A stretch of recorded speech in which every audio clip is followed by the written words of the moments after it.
ایک قاضی نے اپنے شاگردوں کا امتحان لینے کے لیے ان کے سامنے ایک مقدمہ رکھا اور ان کو اپنی اپنی رائے لکھنے کو کہا۔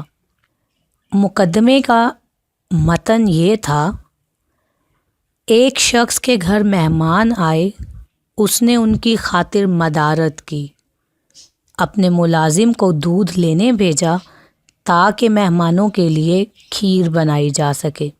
ملازم دودھ کا برتن سر پر رکھے آ رہا تھا کہ اوپر سے ایک چیل گزری جس کے پنجوں میں سانپ تھا۔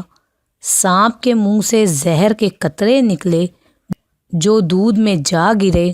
مہمانوں نے کھیر کھائی تو سب کے سب ہلاک ہو گئے۔ اب اس کا قصوروار کون ہے؟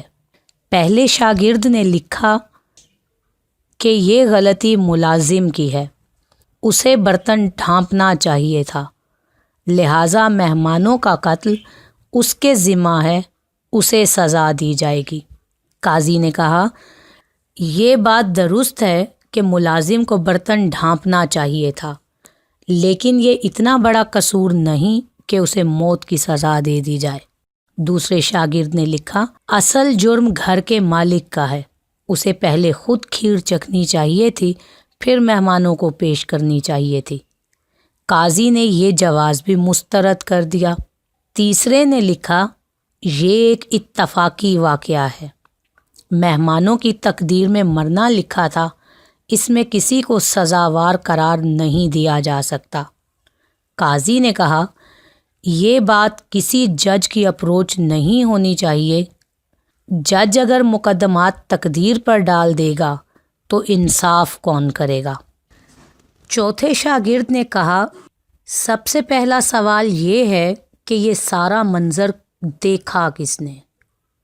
کس نے چیل کے پنجوں میں سانپ کو دیکھا؟ کس نے سانپ کے منہ سے زہر نکلتا دیکھا؟ اگر اس منظر کا گواہ ملازم ہے تو مجرم وہی ہے، اور اگر گواہ مالک ہے تو مجرم وہ ہے، اور اگر کوئی گواہ نہیں تو جس نے یہ کہانی گھڑی ہے قاتل وہ ہے۔